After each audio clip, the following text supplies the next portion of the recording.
اللهم صل على محمد اعوذ باللہ من الشیطان الرجیم بسم اللہ الرحمن الرحیم الحمد للہ رب العالمین وصلی اللہ علی محمد وآلہ الطیبین الطاہرین المعصومین ولعنت الدائم علی اعدائہم اجمعین من الآن الی قیام یوم الدین.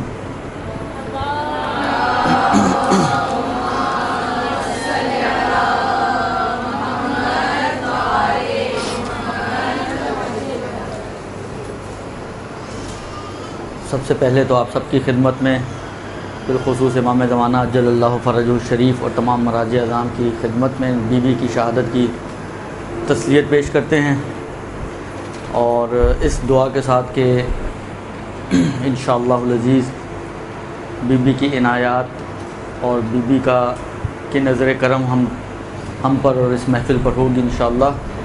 آج کی اس گفتگو کو شروع کرتے ہیں. مسائل فقہ میں گفتگو ہماری تقلید کے احکام میں شروع ہوئی تھی، اور پچھلی مرتبہ آپ کی خدمت میں عرض کیا کہ اپنی شرعی ذمہ داریوں کو پورا کرنے کے لیے ہمارے پاس تین راہیں ہیں. ایک اجتہاد ہے، دوسری احتیاط ہے، اور تیسری تقلید ہے. تقلید منحصر راہ نہیں ہے، لہذا جن لوگوں کو تقلید پر اعتراضات ہیں ان کے پاس دروازہ کھلا ہے، وہ جائیں یا تو احتیاط پر عمل کریں یا پھر اجتہاد کریں اور اپنے فتووں کے مطابق خود عمل کریں. ابھی بھی وہ فتوے دیتے ہیں اور اپنے فتووں پر ہی عمل کر رہے ہیں، لیکن اس فتوے پر عمل کرنے میں اور اجتہاد کے بعد فتویٰ دے کر اس پر عمل کرنے میں زمین و آسمان تک کا فرق ہے. احتیاط میں عرض کیا تھا کہ احتیاط ایک اس کی بہت ہی جو ایکوریٹ تعریف ہے وہ عرض کی، ایک جو عرفی اور عوامی اعتبار سے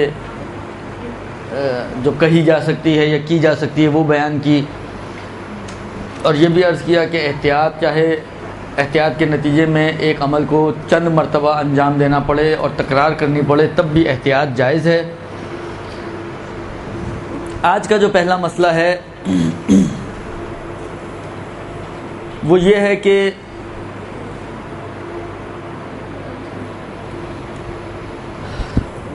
کن احکام میں تقلید ہوتی ہے. دیکھیں، تقلید میں آپ کی خدمت میں عرض کروں کہ عقلی طور پہ 4 صورتیں بنتی ہیں.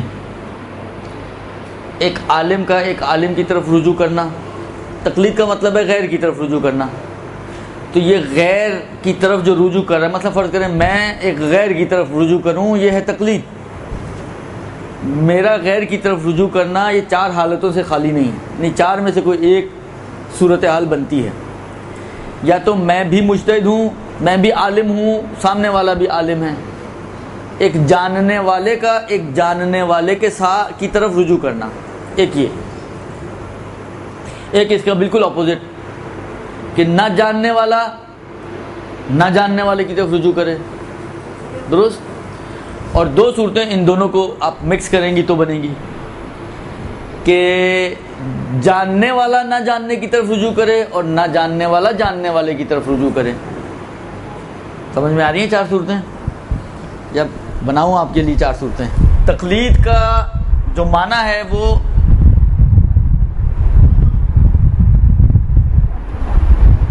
اچھا، یہ بہت ہی فقہی اصطلاح کے اعتبار سے دقیق معنی نہیں ہے یہ، وہ انشاءاللہ بھی آگے جا کے آئے گا کہ تقلید کہتے کس کو. دیکھیے، تقلید کی بہت ایکوریٹ تعریف انشاءاللہ بعد میں آئے گی، لیکن ایک سرسری نگاہ سے اگر آپ تقلید کو غور کریں تو تقلید یعنی کسی غیر کی طرف رجوع کرنا.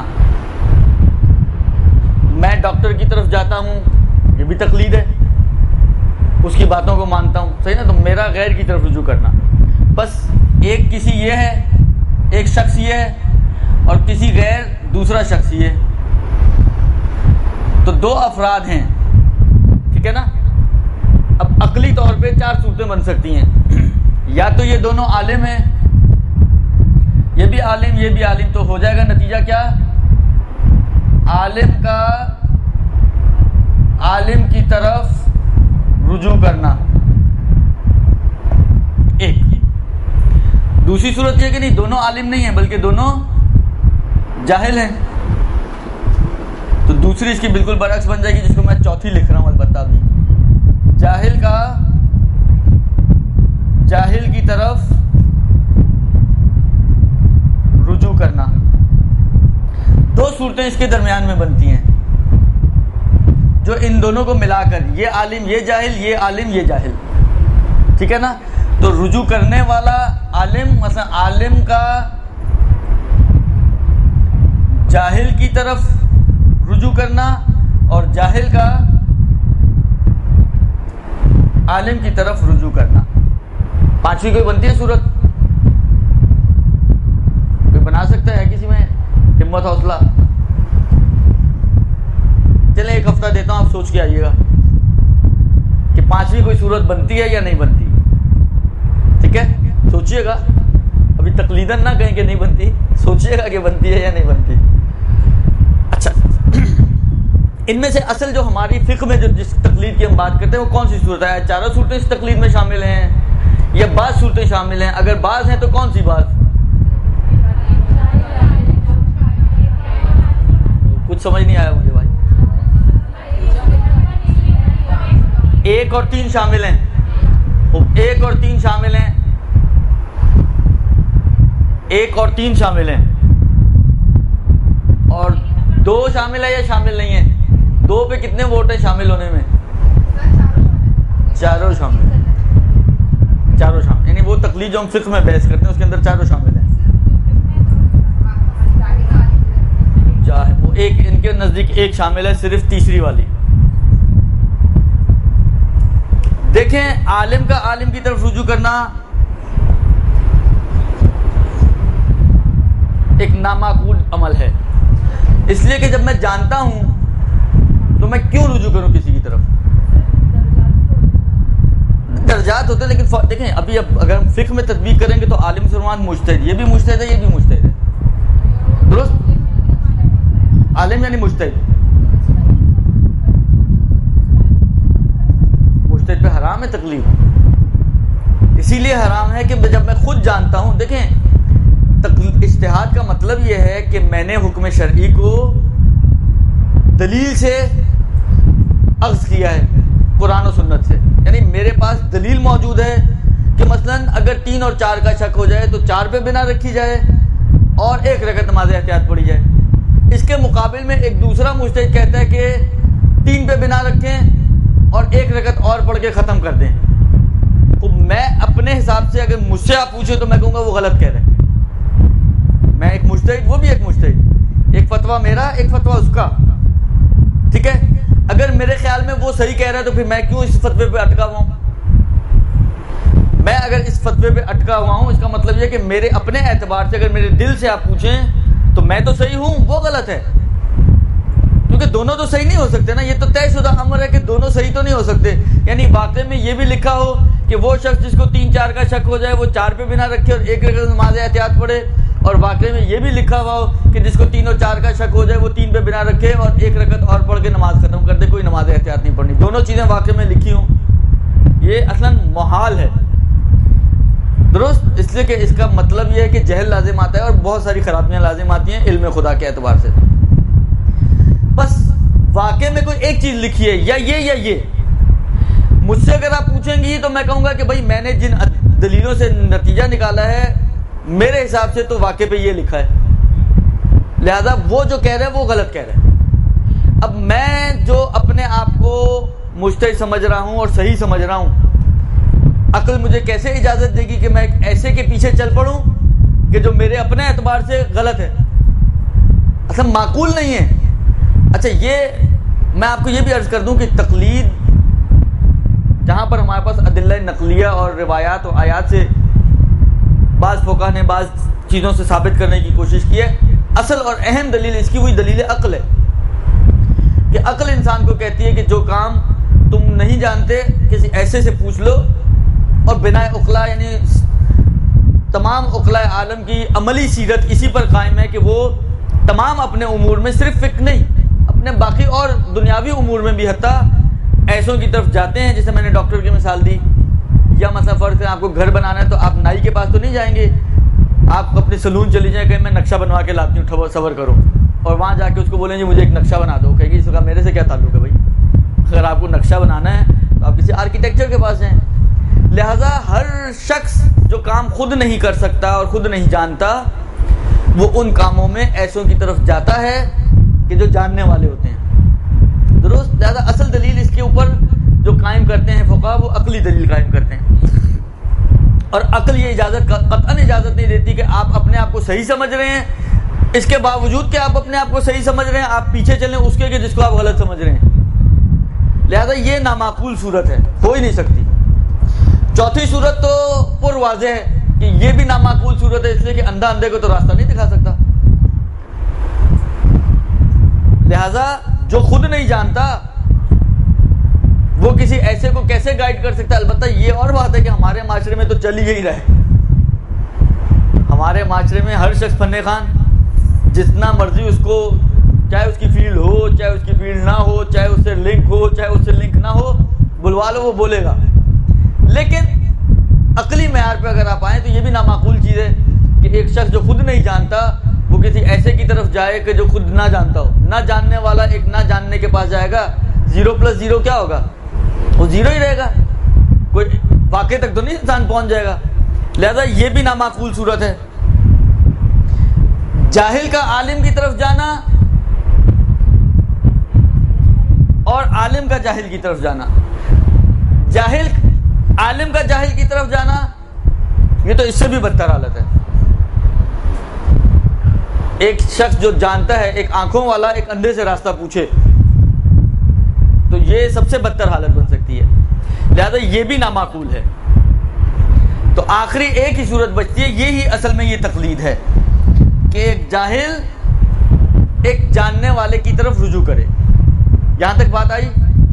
اچھا، یہ ساری کہانی میں نے آپ کو کیوں سنائی؟ یہ کہانی میں نے اس لیے سنائی کہ اگلا جو مسئلہ آ رہا ہے، جو آج کا پہلا مسئلہ تھا، وہ یہ ہے کہ کن چیزوں میں تقلید ہوتی ہے۔ وہاں پر فقہا فرماتے ہیں وہ مسئلہ آپ کو بہت، جس کو کہنا روز روشن کی طرح آپ کے لیے روشن ہو تو جانا چاہیے، اب ہوتا ہے نہیں ہوتا مجھے نہیں معلوم۔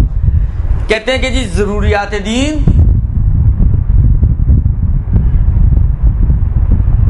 ایک، مسلمات و قطعی امور دو، ان دو چیزوں میں تقلید نہیں ہے، ان دو چیزوں میں تقلید نہیں ہوتی۔ دیکھیں اگر ہم چلیں وہ بعد میں عرض کرتا ہوں، ان دو چیزوں میں تقلید نہیں ہوتی۔ ضروریات دین کس کو کہتے ہیں؟ دیکھیں ایک تو لفظ ضروری آپ کی اردو زبان میں استعمال ہوتا ہے، درست؟ ضروری کا مطلب کیا ہے؟ جو حتمی طور پر ہونی چاہیے یا کرنا چاہیے جس کو۔ بعض اوقات واجب کو بھی ضروری سے تعبیر کیا جاتا ہے، یہ کام واجب ہے، یعنی یہ کام ضروری ہے کہ اس کو انجام دیا جائے۔ لیکن یہ ضروری، یہ والا ضروری نہیں ہے، یہ اصل میں ضروری منطق کی اصطلاح ہے جو یہاں پر استعمال کی ہے فقہ میں۔ منطقی اصطلاح میں ضروری روشن اور واضح چیز کو کہا جاتا ہے۔ روشن اور واضح چیز جو دلیل کی محتاج نہ ہو اس کو کہا جاتا ہے ضروری، جس پہ آپ کو اپنا ذہن نہ لگانا پڑے، غور و فکر نہ کرنا پڑے، دلیل نہ بنانی پڑے، اتنی روشن اور واضح اس کو کہا جاتا ہے ضروری۔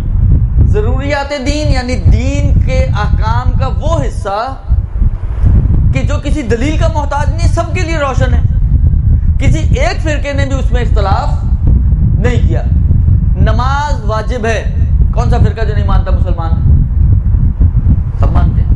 یہ ممکن ہے کہ آپ کہیں جی آغا خانیوں کی نماز تھوڑی دوسری ہوتی ہے، وہ دوسری ہونا ایک اور بات ہے، لیکن ہے تو صحیح نا، واجب تو وہ بھی مانتے ہیں، تبھی تو ایک دوسری ہی صحیح، لیکن کچھ نہ کچھ تو بنایا ہے انہوں نے بھی۔ نماز واجب ہے، سب مانتے ہیں مسلمان فرقے، چاہے وہ دیوبندی ہوں، بریلوی ہوں، اہل حدیث ہوں، شیعہ ہوں، سنی ہوں، وہابی ہوں، نمیدنم اور جتنے بھی آغا خانی ہو یا اسماعیلی ہوں یا بوہری ہوں یا جتنے بھی مسلمان فرقے ہیں، سب کے سب نماز واجب ہے یہ مانتے ہیں، روزہ واجب ہے یہ مانتے ہیں، حج واجب ہے یہ مانتے ہیں، زکوٰۃ واجب ہے یہ مانتے ہیں۔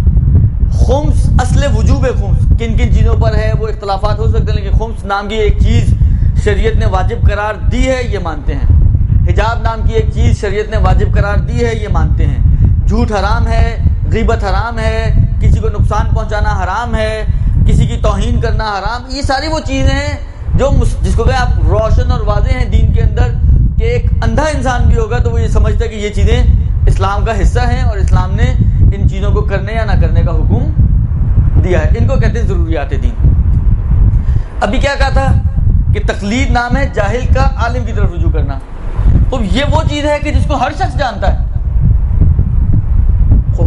یہاں جتنے افراد بیٹھے ہوئے ان میں سے کون ہے کہ جو میں نے مثالیں دی ان میں سے کسی کا منکر ہو؟ سب کو پتہ ہے کہ یہ واجب ہے، لہذا آپ سب ان چیزوں کی حد تک آپ سب عالم ہیں۔ تو اب اگر آپ رجوع کریں تو یہ جاہل کا عالم کی طرف رجوع کرنا نہیں بنے گا، بلکہ یہ عالم کا عالم کی طرف رجوع ہو جائے گا، یہ تقلید سے خارج ہو جائے گا۔ لہذا اسی لیے عام طور پہ کہا جاتا ہے کہ ان چیزوں میں تقلید کی ضرورت نہیں ہے، ان چیزوں میں تقلید کی ضرورت نہیں ہے۔ یہ ایک اسی طرح مسلمات دین اور قطعی امور، یعنی دین کی وہ چیزیں کہ جو یقینی طور پر آپ کے لیے ثابت ہیں، چاہے وہ بدیہیات دین میں سے نہ بھی ہوں، چاہے وہ بدیہیات دین میں سے نہ بھی ہوں، لیکن مطلب فرض کریں آپ سڑک سے گزر رہی تھی، آپ کی امام زمانہ علیہ السلام سے ملاقات ہو گئی، آپ نے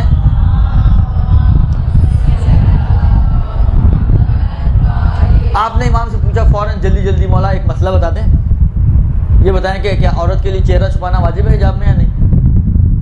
مثلا فرض کریں مولا نے کہا نہیں واجب نہیں ہے۔ اب یہ چیز جو آپ نے خود معصوم علیہ السلام سے سنی، اب آپ آغا کوئی لاکھ کہتے رہیں جی احتیاط واجب ہے کہ چہرہ چھپانا واجب، آپ کہتے رہیں مجھے یقین ہے کہ واجب نہیں ہے، کیوں؟ میں نے خود امام سے سنا ہے۔ لہذا یہ چیز آپ کے لیے اگرچہ ممکن ہے، یہ بدیہی امور میں سے نہیں ہے، اختلافی مسئلہ ہے، بدیہیات میں اختلاف نہیں ہوتا، بدیہی امور میں سے نہیں ہے، لیکن آپ کے لیے یقینی ہو گیا یہ۔ یا کوئی شخص مرد حضرت گزرتے گزرتے اس نے پوچھ لیا مولا یہ بتائیں داڑھی رکھنا واجب ہے یا واجب نہیں ہے؟ عورتوں کے لیے حجاب میں چہرہ چھپانے کا مسئلہ اور مردوں کے لیے داڑھی رکھنے کا مسئلہ ایک جیسے ہیں، دونوں فراری ہیں اس سے۔ خوب کہا جی داڑھی رکھنا واجب ہے یا واجب نہیں ہے؟ مثلا فرض کریں، اب یہ فرضی یہاں تو میں یہ نہیں بول رہا کہ مولا یہی کہیں گے، ایک مثال بنا رہا ہوں کہ فرض کریں مولا نے کہا کہ نہیں واجب نہیں ہے، اب چاہے فقی کہتا رہے کہ احتیاط کی بنا پر حرام ہے، وہ کہے گا کہ جی آپ کے لیے ہوگا میرے لیے نہیں ہے، اس لیے کہ میرے لیے تو یقینی چیز ہے، میں نے خود امام سے سنا ہے۔ البتہ یہ طے ہونا چاہیے کہ جس سے سن رہے ہیں وہ امام ہی ہیں، یہ بھی طے ہونا چاہیے۔ لہذا اس قسم کے امور کے جو یقینی امور ہیں، اب یہ تو میں نے ایک مثال دی ہے، یقینیات کی اور مثالیں بھی بن سکتی ہیں۔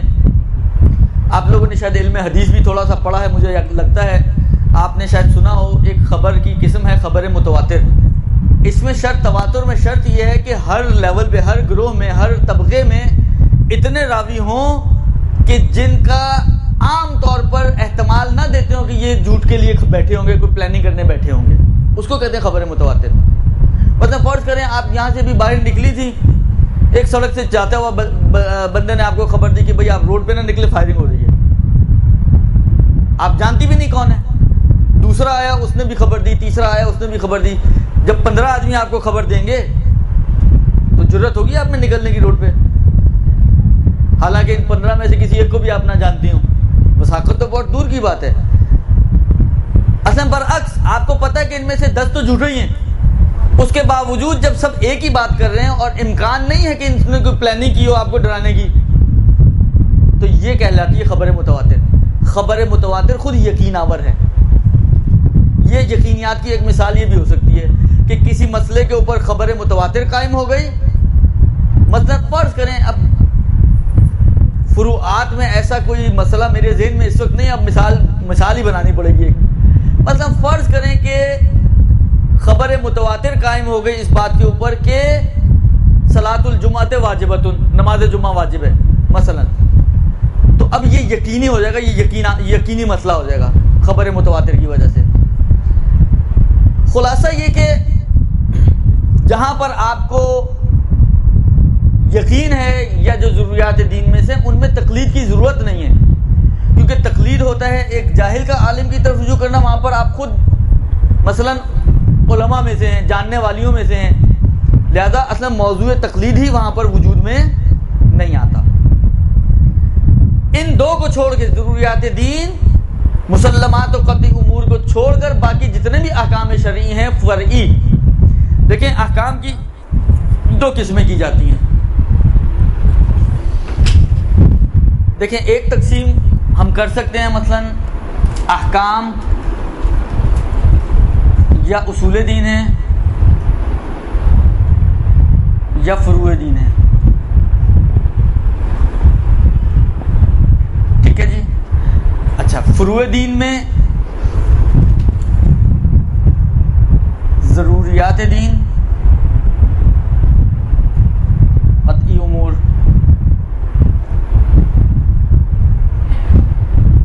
اور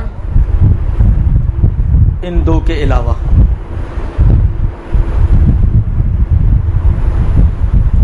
درست.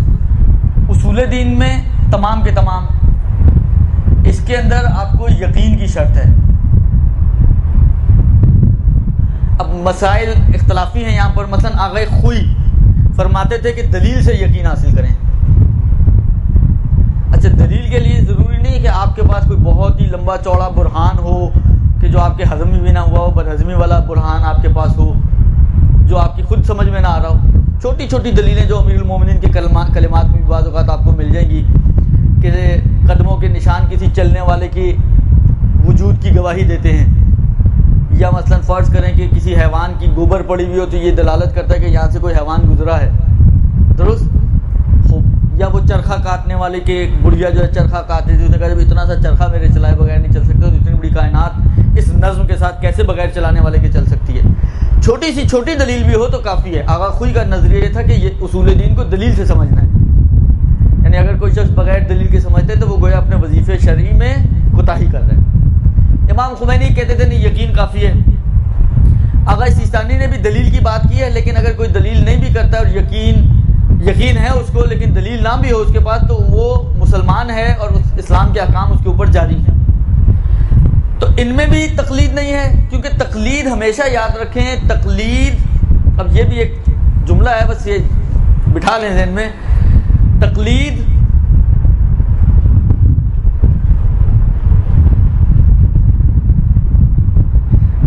زن آور ہے. زن یعنی گمان، یعنی تقلید سے یقین کبھی انسان کو پیدا نہیں ہوتا. اگر آپ مجھ سے پوچھیں میں آگے ایکس کی تقلید کرتا ہوں، جناب آگے ایکس نے کہا جی 3 اور 4 میں شک ہو جائے تو آپ کو یوں عمل کرنا ہے، تو کیا آپ کو یقین ہے؟ میں کہوں گا نہیں یقین تو نہیں ہے مجھے. تقلید سے کبھی بھی یقین پہ نہیں انسان پہنچتا، کیونکہ اگر یقین پہ چلا جائے تو وہ تو پھر یقینیات میں چلا جائے گا نہیں بس. تقلید ہمیشہ زناور ہے، زن یعنی گمان. درست.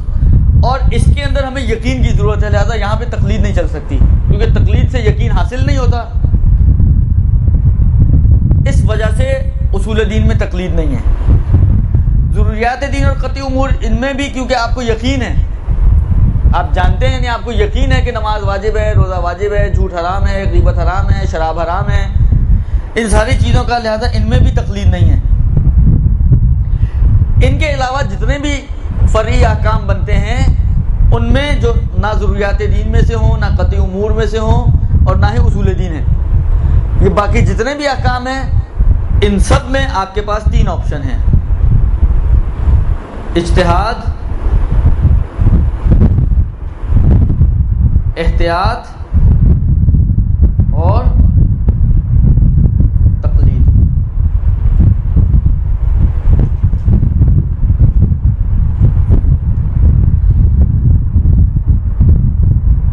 سمجھ میں آ گئی بات؟ اب دیکھیں کتاب کیا کہتی ہے. فرماتے ہیں کہ ضروریات دین میں تقلید کی ضرورت نہیں ہے، جیسے نماز کا واجب ہونا، روزے کا واجب ہونا، اسی طرح یقینی چیزوں میں جہاں پہ آپ کو یقین حاصل ہو وہاں پہ بھی تقلید نہیں ہے. ان کے علاوہ میں اچھا یہ ابھی میں نے آپ کو کہا کہ 3 آپشنز ہیں آپ کے پاس، یا مجتہد بن جائیں، یا احتیاط کر لیں، یا تقلید کریں. ایک سوال آپ سے، آیا کوئی صورت ایسی بنتی ہے جہاں پہ تقلید معیناً واجب ہو جائے انسان پر؟ ایسی کوئی صورت کہ جس میں معین طور پر آپ کی ذمہ داری یہی ہو کہ بس اب آپ کو تقلید ہی کرنی ہے اور کوئی آپشن آپ کے پاس نہیں ہے، باقی آپشن سب ختم ہو جائیں؟ تو احتیاط کر لیں، آپ تو احتیاط کر لیں. جی ہاں، جہاں پر ایک شخص خود مجتہد بھی نہیں ہے اب اجتہاد آپ کہیں، اجتہاد کوئی ایسا تو نہیں ہے کہ اللہ دین کا کوئی چراغ ہے، آپ نے گھمایا، جن آیا، کیا حکم ہے میرے آ کے آپ کہیں مجھے مجتہدہ بنا دو، اس نے کہا چھڑی گھمائی اور آپ مجتہدہ بن گئے، ایسا تو نہیں ہے. تو اس کے لیے محنت، زحمت، وقت چاہیے آپ کو. ابھی اس وقت آپ مجتہدہ نہیں ہیں اور احتیاط ممکن نہیں ہے. وہ کون سا مورد ہے جہاں پر احتیاط ممکن نہ ہو؟ نہیں، معلوم ہونے کے باوجود احتیاط ممکن نہ ہو، یہ کون سی صورت ہے؟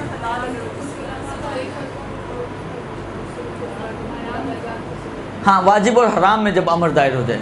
الٹا میں تو ایک کہہ رہا ہے مستحب ہے، ایک کہہ رہا ہے مکروہ ہے، وہاں تو ہو سکتی ہے. ہاں، اپوزٹ ہے مستحب و مکروہ دونوں. واجب اور حرام، ایک مجتہد کہہ رہا ہے کہ یہ کام واجب ہے اور دوسرا مجتہد کہہ رہا ہے کہ یہ کام حرام ہے. اور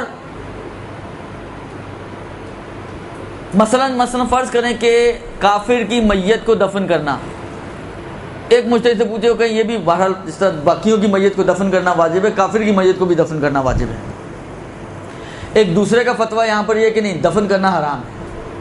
اب امر دائر ہے، اس ایک میت، یہ فرض کریں یہ کافر کی میت میرے سامنے پڑی ہوئی ہے، ایک کہہ رہا ہے دفن کرنا واجب ہے، ایک کہہ رہا ہے دفن کرنا حرام ہے.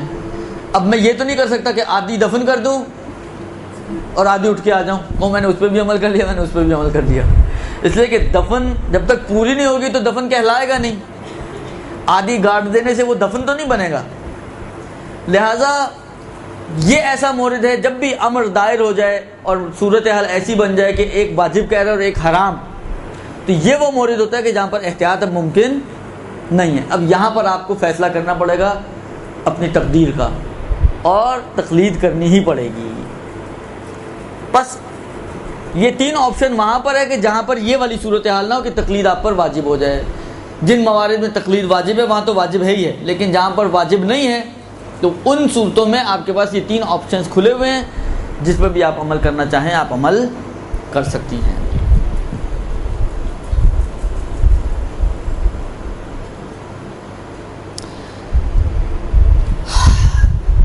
اگلا جو مسئلہ ہے، ایک عبارت بہت ہی ٹیڑھی ہے اور اس کو سمجھنا اصل مسئلہ ہے کہ اس کو سمجھا کیسے جائے.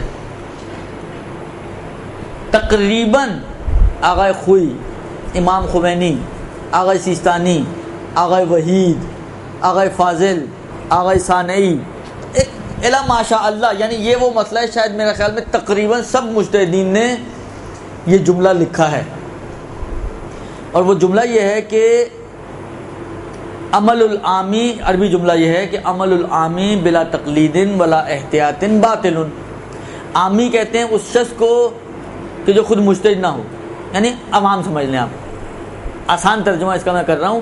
عامی یعنی عام انسان کہ جو مجتہد نہیں ہے، عوام. عمل العامی، میں جو مجتہد نہیں ہوں، میرا عمل بلا تقلید، بغیر تقلید کے، ولا احتیاط، اور بغیر احتیاط کے، نہ میں احتیاط پر عمل کروں نہ میں تقلید پر عمل کروں، تقلید کے مطابق تقلید کر کے عمل کروں، تو میرا یہ عمل باطل، یہ عمل میرا باطل ہے. یہ جملہ تقریباً ہر فقیہ نے اپنے اردو میں تو نہیں لکھا، شاید ڈرتے ہوئے فارسی اردو وغیرہ میں قوم ہی نہ گلے پڑ جائے، لیکن اپنے عربی رسالے میں تقریباً ہر مجتہد نے یہ جملہ لکھا ہے. اور عروہ کے اندر بھی یہ جملہ موجود ہے جس کے اوپر بہت ساروں کے حاشیے موجود ہیں. عمل العامی یعنی ایک عام انسان کا عمل تقلید کے بغیر یا احتیاط کے بغیر باطل ہے. اس باطل سے کیا مراد ہے؟ دیکھیں، آپ نے ایک نماز پڑھی، مثلا فرض کریں کہ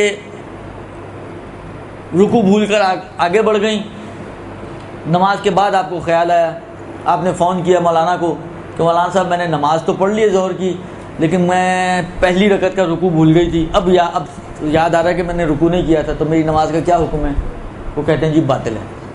باطل ہے کا مطلب کیا ہے؟ باطل ہے کا مطلب یہ ہے کہ یہ ہیچ، یعنی اس کی کوئی ارزش نہیں ہے، اس کی کوئی اہمیت نہیں ہے، اس کو اٹھا کے کچرے میں ڈال دو. درست؟ آیا یہاں پر جو عبارت ابھی میں نے پڑھی، یہاں پہ بھی باطل کا یہی معنی ہے یا یہاں پہ باطل کا کچھ اور معنی ہے؟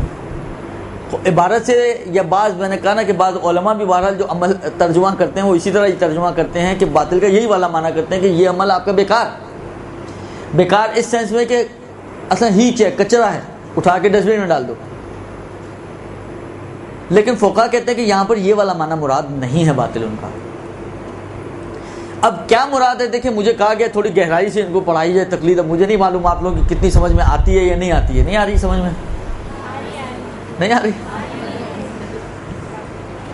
دیکھیں آپ جب کوئی عمل انجام دیتے ہیں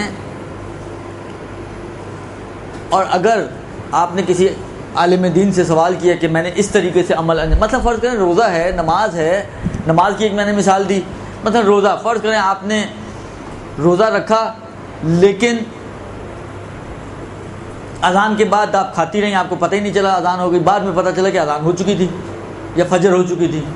آپ نے فون کیا مولانا صاحب کو، انہوں نے کہا جی آپ کا روزہ باطل ہے. ٹھیک ہے. آپ حج پہ گئیں، آپ حج پہ پہنچی، آپ کو چاہیے تھا کہ آپ احرام مثلا میقات سے پہنتی ہیں، نظر کر کے پہنتی ہیں، آپ ایسے ہی سیدھی مکے گھس گئیں، درست، اور احرام ہی نہیں پہنا.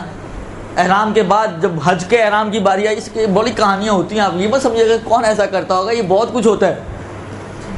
پھر جب آپ حج کا احرام پہننے لگی تو اس وقت آپ نے کہا مولانا میں نے تو عمرے میں تو پہنے ہی نہیں تھا احرام، میں نے تو کوئی نیت ہی نہیں کی تھی، کوئی تلبیہ ہی نہیں کہا تھا. وہ کہے گا جی آپ کا حج باطل. حج باطل یعنی کیا؟ روزہ باطل یعنی کیا؟ نماز باطل یعنی کیا؟ حج باطل ہو گیا، نماز باطل ہو گئی، آپ کا جو ہے روزہ باطل ہو گیا. اس سے مطلب ہے کہ جتنی بھی زحمت آپ نے کی سب بیکار ہو گئی، یعنی سب پر پانی پھر گیا. درست، یعنی آپ نے جو کچھ بھی کیا ہے اصلا کاؤنٹ ہی نہیں ہوا، یعنی آپ کا یہ کرنا نہ کرنے کے برابر ہے. ایک معنی یہ کرتے ہیں ہم بطلان کا، جب یہ کرنا نہ کرنے کے برابر ہے اس کا مطلب یہ ہے کہ آپ کی جو فائل بن رہی ہے اس میں سے کوئی بھی چیز اس میں نہیں پہنچی ہے.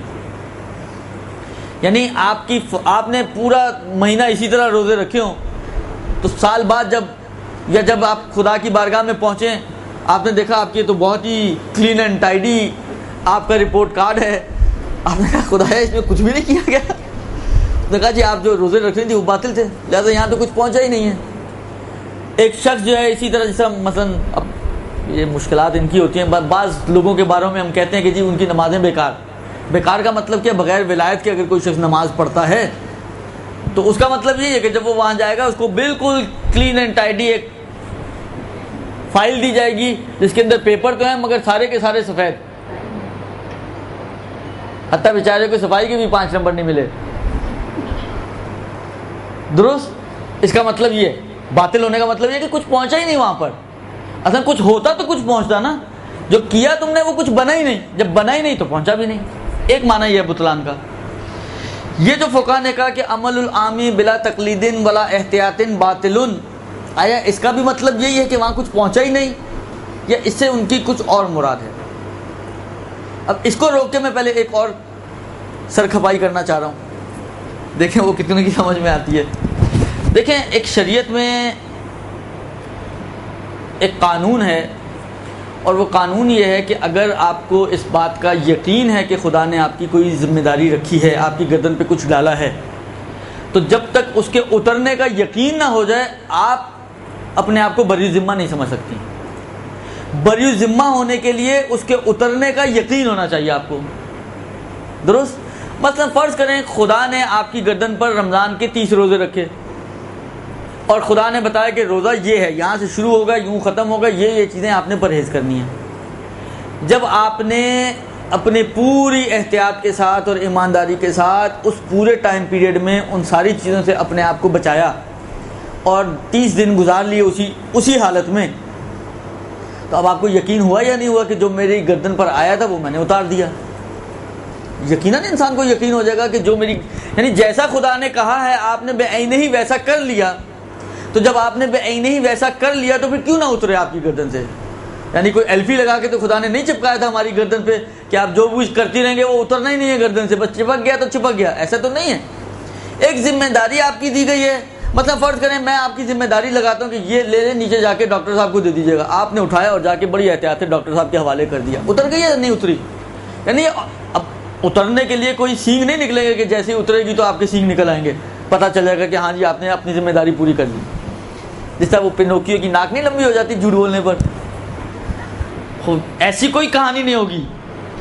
یہ عقلی چیزیں ہیں، یعنی عقل خود اس بات کا فیصلہ کرتی ہے کہ جب آپ کو جس چیز کا حکم دیا گیا تھا آپ نے اس چیز کو اس حکم کے مطابق انجام دیا، تو عقل کہتی ہے کہ اب آپ اپنے آپ کو بری ذمہ سمجھیں، اور وہ اب آپ کی گردن سے اتر گیا. ٹھیک ہے، سمجھ میں آ رہی ہے نہیں آ رہی بات؟ بس ہر ذمہ داری جو ہماری گردن پر آئی ہے اس سے اپنی گردن کو آزاد کرانے کے لیے آپ کو یقین ہونا چاہیے کہ وہ یقینی طور پر ہماری گردن سے اتر گئی ہے. درست؟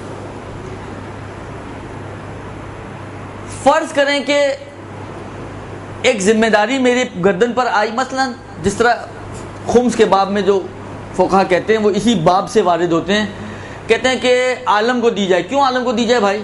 کوئی روایت ہے؟ کہتے ہیں نہیں کوئی روایت نہیں ہے. پھر کیوں عالم کو دی جائے؟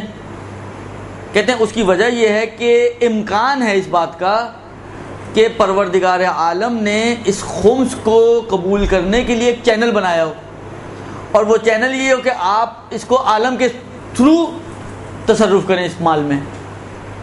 اور کیونکہ یہ امکان موجود ہے لہذا اگر فرض کریں آپ بغیر عالم کو دیے تصرف کرتی ہیں اپنے مال میں، اپنی خمس میں، آپ کی اپنی خمس ہے، آپ نے کہا میں اپنی خمس میں خود تصرف کرتی ہوں، آپ نے اس کو انہی موارد میں استعمال کیا جو توضیح المسائل میں مثلا لکھے ہوئے تھے، لیکن مجتہد کو دیے بغیر یا اس سے اجازت لیے بغیر. آپ قسم کھا سکتی ہیں کہ جو ذمہ داری آپ کے اوپر آئی تھی وہ اتر گئی ہے؟ نہیں کھا سکتی. کیوں؟ اس لیے کہ امکان تھا کہ پروردگار عالم آپ کی اس ذمہ داری کو اس صورت میں آپ کی گردن سے اترا ہوا سمجھے کہ جب یہ آپ پراپر چینل سے اس کو انجام دیں.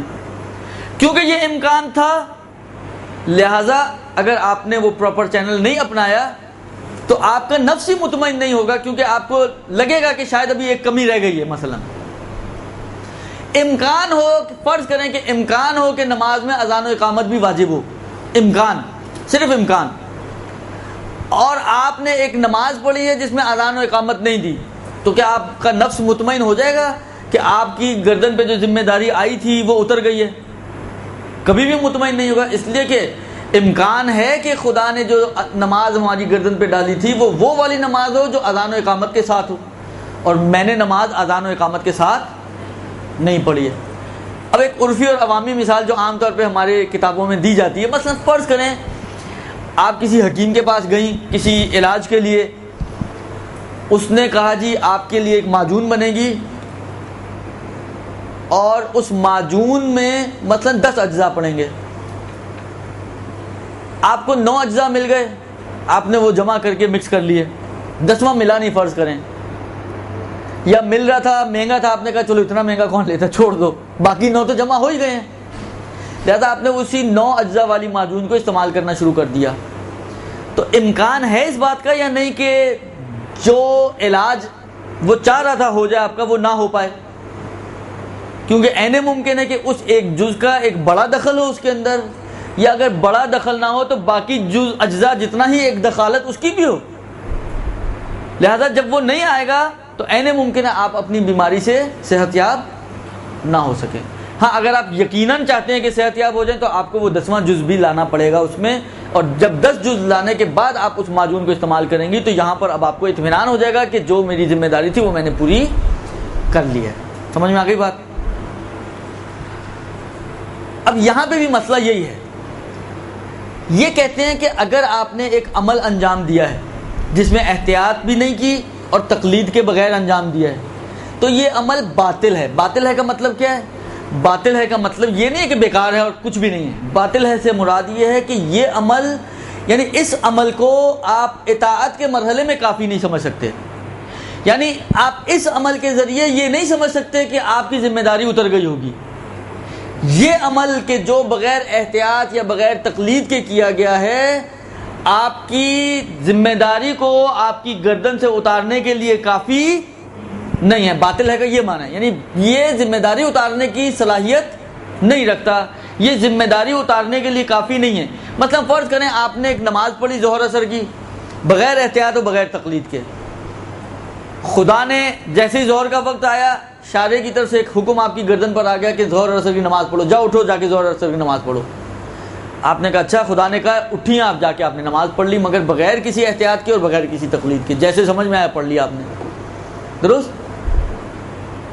یہ عمل وہ جو ذمہ داری آپ کی آئی تھی, یقینی ذمہ داری زوال ہوتے ہی, اس یقینی ذمہ داری کو اتارنے کے لیے اس عمل کے اوپر آپ بھروسہ نہیں کر سکتی. باطل کا یہ مطلب ہے یہاں پر. خوب, اس کا مطلب کیا ہوا؟ فرق کہاں پڑتا ہے؟ کہتے ہیں فرق یہاں پڑتا ہے کہ اگر اتفاقاً اندھیرے کے تیر ہوتے ہیں نا, بعض اوقات صحیح بھی لگ جاتے ہیں. فرض کریں کہ جب آپ نے اسی حالت میں ہمیشہ زندگی گزاری, آپ پہنچ گئی خدا کی بارگاہ میں, جب فائل کھلی تو اتفاقاً جیسی نماز آپ نے پڑھی تھی خدا نے ویسی ہی مانگی ہوئی تھی, تو یہ نماز آپ کی فائل میں پہنچ جائے گی. پہلی صورت میں میں نے کیا کہا تھا کہ کچھ بھی آپ کی فائل میں نہیں جائے گا. ایک باطل کا وہ والا معنی ہے, یہاں پہ یہ والا معنی نہیں ہے. یعنی یہ صرف اطاعت کے مرحلے میں کافی نہیں ہے. ہاں, اگر واقعے کے مطابق نکل آئے گی تو چاہے آپ نے تقلید کے بغیر انجام دی ہے, چاہے آپ نے احتیاط کے بغیر انجام دی ہے, لیکن یہ آپ کی فائل میں پہنچ جائے گی. دیکھیں بات ہماری کیا چل رہی ہے, عام انسان کا عمل بغیر تقلید احتیاط کے باطل ہے. یہ جملہ استعمال کیے فقہا نے. باطل کے دو معنی ہیں. ایک باطل کا معنی یہ ہے کہ جو عمل آپ نے انجام دیا ہے وہ کل عدم ہے. جو عمل آپ نے انجام دیا ہے وہ کل عدم ہے. کل عدم ہے کا مطلب کیا کہ یعنی آپ کا کرنا اور نہ کرنا بالکل برابر ہے, یعنی کچھ ہوا ہی نہیں. ہوا بھی ہے لیکن کہیں نہیں ہوا, اس کا ہونا نہ ہونے کی طرح ہے. نتیجتاً اگر آپ نے انجام نہ دیا ہوتا تو کچھ فائل میں جاتا, بس انجام دینے کے باوجود بھی یہ فائل میں جانے کی صلاحیت نہیں رکھتا. ایک یہ معنی ہے باطل کا جو مشہور معنی ہے اور روشن معنی ہے, جو اکثر جگہ نماز باطل ہے, روزہ باطل ہے, حج باطل ہے, یہ عبادت باطل, وہ عبادت باطل, جہاں پر استعمال ہوتا ہے اس کا یہی معنی مراد ہوتا ہے اکثر.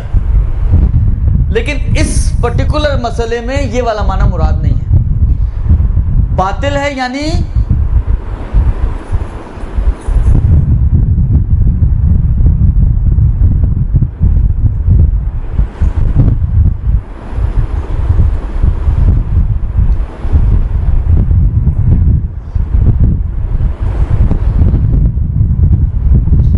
میں نے مثال دی تھی آپ کو کہ خدا نے آپ کو کہا جی 30 روزے آپ نے رکھنے ہیں, یہاں سے شروع ہوں گے یہاں پہ ختم ہوں گے, ان چیزوں سے آپ نے پرہیز کرنی ہے.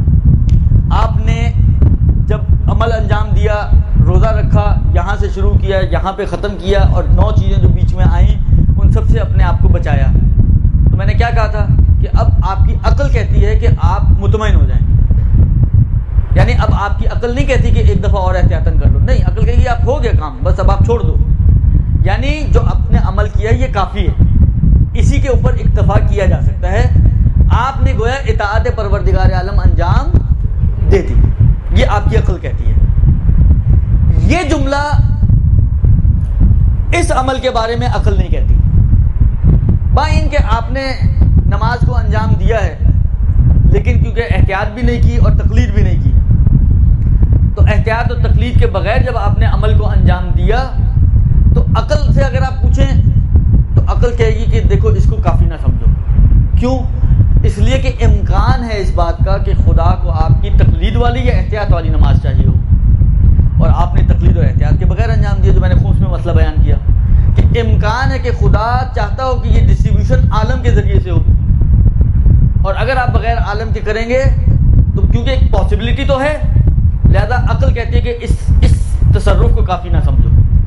یہاں پہ بھی کیونکہ پاسبلٹی ہے کہ خدا آپ سے تقلید والی اور یا احتیاط والی نماز مانگتا ہو, تقلید والی یا احتیاط والا روزہ مانگتا ہو, تقلید والا یا احتیاط والی عبادت مانگتا ہو, اور آپ نے بغیر احتیاط و بغیر تقلید کے کیے, لہذا عقل کہتی ہے کہ دیکھو اس نماز کو کافی نہ سمجھو. خوب, اس نماز کو کافی نہ سمجھو تو پھر کیا کرو بھائی؟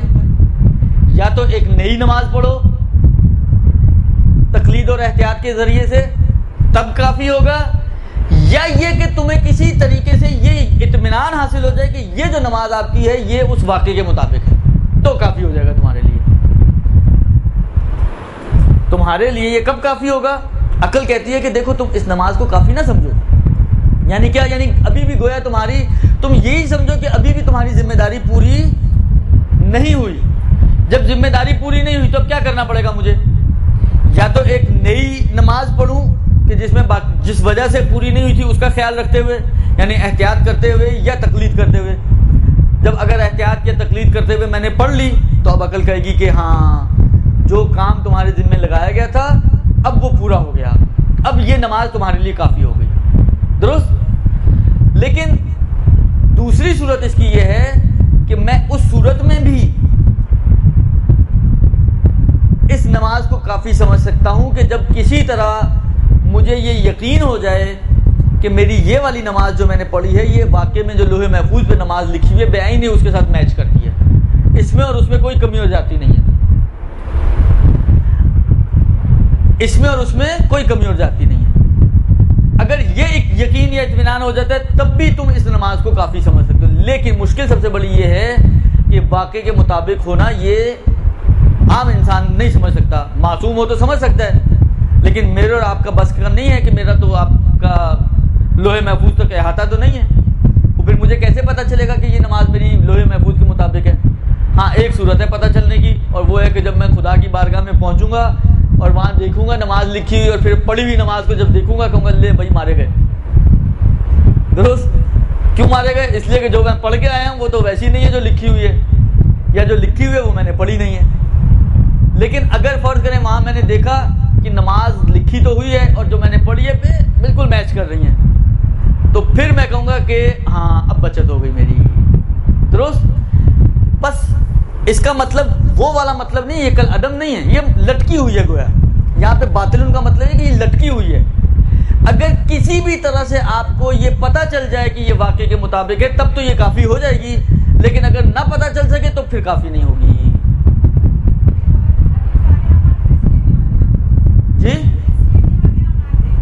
بغیر تقلید کے اگر انجام دیے جائیں تو بھلے، پھر تو بہت رسکی ہیں بھائی، تو بہت ہی رسکی ہیں، معلوم نہیں ہے کہ واقعے کے مطابق نکلے ہمارا عمل، بہت رسکی ہے۔ یعنی عقل کم سے کم آپ کو مشورہ نہیں دے گی کہ اتنا بڑا رسک لو، اگر عقل سلیم ہو انسان کی تو عقل انسان کو یہ مشورہ نہیں دے گی کبھی بھی کہ تم اتنا بڑا رسک لو کہ بغیر تقلید کے اعمال کرتے رہو، بغیر احتیاط کے اعمال کرتے رہو۔ امکان تو ہے کہ واقعے کے مطابق نکل جائیں، خود جہاں امکان ہے واقعے کے مطابق نکل آئے، یہ بھی امکان تو موجود ہے کہ واقعے کے مطابق نہ ہو، تو ہم کیوں ایک طرف والے امکان کو لے رہے ہیں اور دوسری طرف والے امکان کو چھوڑ لیں؟ ترجیح کی وجہ کیا ہمارے پاس؟ کوئی وجہ نہیں ہے، صرف اپنے دل کو خوش کرنے کی چار باتیں۔ تو یہ دل کو خوش کرنے والی چار باتیں یہ بعد میں بہت امکان ہے کہ انسان کو مروا ڈالیں، درست؟ اچھا، یہ جو میں نے کہا کہ اس عمل پر بھروسہ نہیں کیا جا سکتا، ایک صورت تو میں نے یہیں پر عرض کر دی کہ ہاں ایک صورت میں آپ بھروسہ کر سکتے ہیں، اور وہ یہ ہے کہ یہ واقعے کے مطابق نکل آئے۔ مثلا فرض کریں دنیا میں اس کی مثال یہ بن سکتی ہے کہ جیسے میں نے ابھی مثال دی، آپ جس طرح نماز پڑھتی رہی ہیں، آپ کی کہیں امام سے ملاقات ہو گئی، آپ نے امام سے پوچھ لیا، امام نے کہا ہاں ٹھیک ہے تمہاری نماز، تو آپ کو اب یقین ہو جائے گا کہ میری نماز واقعے کے مطابق ہے، تو یہ کافی ہو جائے گی نماز۔ یعنی ایسا نہیں ہے کل عدم والی صورت کی طرح کہ کچھ بھی فائل میں گیا ہی نہیں، یہ فائل کے قریب جا کے بیٹھ گئی ہے، ابھی دیکھنا ہے کہ ہاں ہوتا ہے یا نہ ہوتا ہے، ہاں ہو گیا تو یہی اٹھ کے فائل میں چلی جائے گی تو آپ کے بارے نیارے، اور نہ ہو گیا تو پھر اللہ کے بارے نیارے، درست؟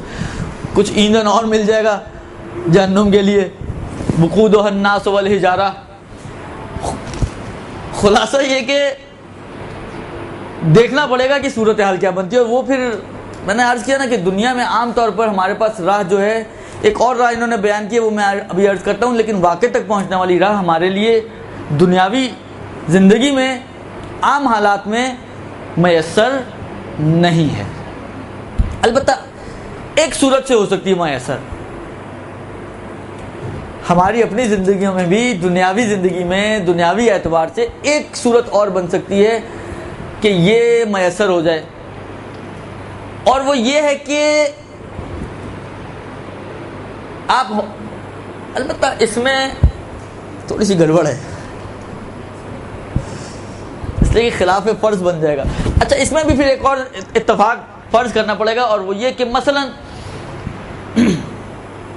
آپ کا عمل اتفاقاً احتیاط کے مطابق ہو جائے، کیونکہ احتیاط ہمیشہ، میں نے شاید پچھلی دفعہ آئی تھی یہ بات، احتیاط ہمیشہ واقعے کو حاصل کرتی ہے۔ احتیاط کا مطلب یہ ہوتا ہے کہ ہر یعنی آپ نے جتنی بھی پاسبلٹی جب سب پہ عمل کری تو واقعے میں بھی انہی میں سے کوئی ایک ہوگا نا، واقعہ ان سے تو خالی نہیں ہوگا۔ اگر واقعے میں کچھ اور آپ نے کہیں اور عمل کیا تو اس کا مطلب ہے آپ نے ساری پاسبلٹیز پر عمل نہیں کیا۔ مطلب فرض کریں آپ کی عادت ہے کہ آپ اذان و اقامت کے ساتھ نماز پڑھتی ہیں، آپ کی عادت یہ ہے کہ آپ ذکر رکوع و سجود جو ہے 3 مرتبہ پڑھتے ہیں، آپ کی عادت یہ ہے کہ آپ تسبیحات اربع 3 مرتبہ پڑھتی ہیں، درست؟ آپ ہر نماز ایسی ہی پڑھتی ہیں بلا تقلیدین ولا احتیاطن۔ یہ جو آپ نے نماز پڑھی ہے یہ قطعاً احتیاط کے مطابق ہے، کیوں؟ اس لیے کہ یا فقہا کہتے ہیں کہ 1 مرتبہ پڑھو یا 3 مرتبہ پڑھو، آپ 3 ہی مرتبہ پڑھ رہی ہیں۔ یا فقہا کہتے ہیں اذان اقامت دینا مستحب ہے، یا پرانے قدیم بعض فقہا قائل تھے کہ واجب ہے، تو آپ تو دیتی ہیں۔ تسبیحات اربع میں یا یہ ہے کہ 1 مرتبہ پڑھو یا 3 مرتبہ پڑھو، آپ 3 ہی مرتبہ پڑھتی ہیں۔ تو یہ جو آپ نے نماز پڑھی ہے یہ تقریباً احتیاط کے مطابق پڑھی گئی ہے نماز آپ کی۔ جب احتیاط کے مطابق پڑھی گئی ہے تو آپ کو یقین ہے کہ واقع میں یا ایک تسبیحات والی ہے یا 3 تسبیحات والی ہے، جو بھی ہے آپ کی نماز میں وہ دونوں موجود ہیں۔ واقع میں ذکر رکوع یا ذکر سجدہ یا 1 ہے یا 3 ہے، آپ نے 3 پڑھے تو ایک بھی اس کے اندر خود بخود چھپا ہوا ہے۔ واقع میں یا اذان و اقامت والی نماز ہے یا بغیر اذان و اقامت والی ہے، آپ کی اذان و اقامت والی تھی۔ اگر بغیر، یعنی یہ تو کسی نے بھی نہیں کہا کہ اذان و اقامت حرام ہے، یا وجوب کے قائل ہیں بہت شاذ و نادر، یا استحباب کے قائل ہیں، بالآخر دے تو سکتی ہیں نا آپ، یا آپ آپشنلی دیں یا آپ حتماً دیں، تو آپ حتماً دیتی ہیں۔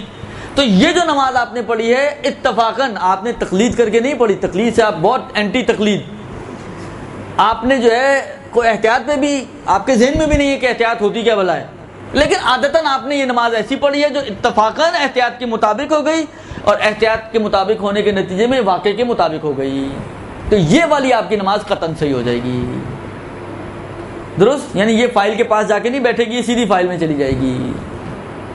ہاں وہ والی کہ جس میں آپ ایک دفعہ پڑھتی رہی ہوں، اب یہ وہ نماز ہے جو وہاں جا کے بیٹھ گئی ہے کہ اگر یہ واقعے کے مطابق ہوگی تو اندر چلی جائے گی، اور واقعے کے مطابق نہ نکلی تو یہ پلٹ کے ہمارے چہروں پر آ جائے گی۔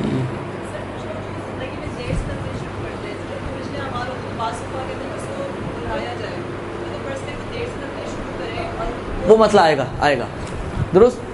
بس ایک صورت یہ ہو گئی کہ آپ کا عمل واقعے کے مطابق ہو جائے، تب اس عمل پر آپ اکتفا کر سکتے ہیں کہ جو عام زندگی میں پتہ نہیں چل سکتا انسان کو۔ دوسری صورت یہ ہوگی کہ یہ عمل احتیاط کے مطابق نکل آئے، آپ نے احتیاط کی نیت سے نہیں کیا لیکن اتفاقاً احتیاط یہی بن رہی ہو، اور یہ عمل آپ کا احتیاط کے مطابق نکل آئے، تب بھی اس کے اوپر اکتفا کیا جا سکتا ہے۔ نہیں، اس میں فرق نہیں پڑتا، درست؟ یہ دو۔ تیسری جو چیز ہے وہ یہ ہے کہ یہ عمل آپ کا اس مجتہد کے فتوے کے مطابق نکل آئے کہ جس مجتہد کی تقلید آپ پر واجب تھی۔ اب یہ تھوڑا سا اختلاف ہے یہاں پر، مثلا فرض کریں کہ 25 سال تک میں نے تقلید نہیں کی، 25 سال بعد مستبصر ہوا اور میں نے کسی کی تقلید شروع کر دی۔ 25 سال پرانے عمل، 25 سال پہلے جس مجتہد کی تقلید واجب تھی، فرض کریں امام خمینی تھے جن کو اگر میں کرتا تو ان کی کرتا کیونکہ وہ عالم تھے مثلا، لیکن آج میں اب جب کر رہا ہوں تو مثلا آغا سیستانی کی کر رہا ہوں کیونکہ میرے حساب سے مثلا وہ عالم ہے۔ میرے عمل امام خمینی کے مطابق تو نہیں ہے لیکن آغا سیستانی کے مطابق ہیں۔ یہ ایک مشکل آ سکتی ہے، اس میں اختلاف ہے کہ انشاءاللہ بعد میں آئے گا، لیکن ایک فی الجملہ اور اجمالی مطلب یہ ہے کہ بعض صورتوں میں یہ اگر تقلید کے مطابق بھی ہو جائے تب بھی یہ عمل کافی ہو سکتا ہے، بھلا آپ نے تقلید کی نیت سے نہ بھی کی ہو، لیکن اگر یہ تقلید کے مطابق بھی ہو جائے۔ ایک آسان مثال بنائیں، مثلا فرض کریں 5 سال پہلے کی، 5 سال پہلے تک میں تقلید نہیں کرتا تھا لیکن عمل کر رہا تھا، آج میں نے آغا سیستانی کی تقلید کی، اب 5 سال پہلے بھی کرتا تو انہی کی کرتا، آج بھی انہی کی کر رہا ہوں، اور اتفاقاً یہ عمل میرا آغا سیستانی کی تقلید کے مطابق ہے، فتوے کے مطابق ہے، لہذا یہ عمل بھی میرا کافی ہو جائے گا۔ بس 3 صورتیں ہو گئیں میرے عمل کے بغیر تقلید اور احتیاط کے نیت سے انجام دیے جانے والے عمل کے صحیح ہونے کی 3 صورتیں ہو گئیں 3 صورتیں یا نہیں ہوئیں؟ ایک یہ کہ واقعے کے مطابق ہو، دوسرا یہ کہ احتیاط کے مطابق ہو کہ یہ بھی حقیقتاً وہی واقعے ہی کی ایک قسم ہے، اور تیسرا یہ کہ اللہ اس یا اس یہ اختلاف ہے جو بعد میں آئے گا مجتہد کے فتوے کے مطابق نکل آئے۔ ان 3 صورتوں میں میرے وہ اعمال کہ جو میں نے بغیر احتیاط یا بغیر تقلید کے انجام دیے ہیں معلق نہیں رہیں گے بلکہ ڈائریکٹ فائل میں چلے جائیں گے، لیکن ان 3 میں سے کوئی بھی نہ ہو تو پھر میرے وہ اعمال معلق ہیں، اطاعت کے مرحلے میں میں انہیں کافی نہیں سمجھ سکتا، لہذا میری ذمہ داری ہے، یعنی دنیا میں میری ذمہ داری رہے گی کہ میں اس نماز کو دوبارہ سے پڑھوں صحیح تقلید کر کے، نہیں پڑھتا تو میں گنہگار ہوں، میں مجرم ہوں عقل کا، درست، اور دنیاوی اعتبار سے تو بہرحال یہ میری ذمہ داری رہے گی کہ میں ان اعمال کو تکرار کروں صحیح تقلید یا احتیاط کے ساتھ، اگر وہ ان 3 صورتوں میں شامل نہ ہو رہے ہوں تو، درست جی۔ فتوے کے طور پر عرض کیا آپ کی خدمت میں، دوبارہ عرض کر رہا ہوں، اور وہ یہ کہ اس دنیاوی زندگی میں ذمہ داری ہماری اگر وہ 3 ایکسیپشن میں شامل نہیں ہو رہا میرا عمل، تو ذمہ داری یہی بنتی ہے کہ اس عمل کو میں صحیح تقلید کر کے ریپیٹ کروں۔ ایک شخص تعدی کرتے ہوئے اس نے ریپیٹ نہیں کیا، رسک لیتا ہے تو صحیح ہے، اب اس نے رسک لیا تو اس کی اپنی گردن پہ جائے گا، کل کو قیامت کے دن اگر وہ واقعے کے مطابق نہ نکلے تو کل کو وہ قیامت میں خدا کو یہ نہیں کہہ سکتا خدایا میں نے تو کیے تھے عمل، خدا کہے گا کیے تھے مگر عقل نے تمہیں اور سر نے کلاس میں نہیں بتایا تھا کہ یہ کافی نہیں ہے، چلو عقل نے نہیں بتایا تو سر نے تو بتایا تھا تمہیں کلاس میں کہ کافی نہیں ہے، لہذا دنیاوی زندگی کے اعتبار سے اگر وہ ان 3 صورتوں میں شامل نہیں ہو رہے تو ہماری ذمہ داری ہے، میں پھر کہہ رہا ہوں کوئی مس کانسیپٹ لے کے مت اٹھیے گا کہ میں نے کیا کہا ہے اور کیا نہیں کہا، میں دوبارہ ریپیٹ کر رہا ہوں کہ دنیاوی طور پر اگر میں نے کوئی عمل بغیر احتیاط یا بغیر تقلید کے انجام دیا ہے اور وہ ان 3 ایکسیپشنز میں شامل نہیں ہو رہا تو ذمہ داری ہے میری کہ میں اس عمل کو صحیح تقلید کر کے ریپیٹ کروں یا احتیاط کے مطابق ریپیٹ کروں۔ اگر میں صحیح تقلید یا احتیاط کے مطابق ریپیٹ نہیں کرتا تو میں مجرم ہوں، البتہ مجرم نہ کہوں ملزم ہوں، اب جرم ثابت ہوا یا نہیں ہوا وہ پھر وہاں جا کے پتہ چلے گا، اگر ثابت ہو گیا وہاں جا کے نکل آیا کہ واقعے کے مطابق نہیں ہے تو میں بن جاؤں گا مجرم، جب مجرم بن گیا تو مستحق سزا، لیکن اگر وہاں جا کے پتہ چلا کہ واقعے کے مطابق ہے تو باعزت طور پہ بری ہو جاؤں گا اور میں پھر سزا سے بچ جاؤں گا، الزام ثابت نہیں ہو سکے گا میرے اوپر، درست؟ سمجھ میں آئی بات؟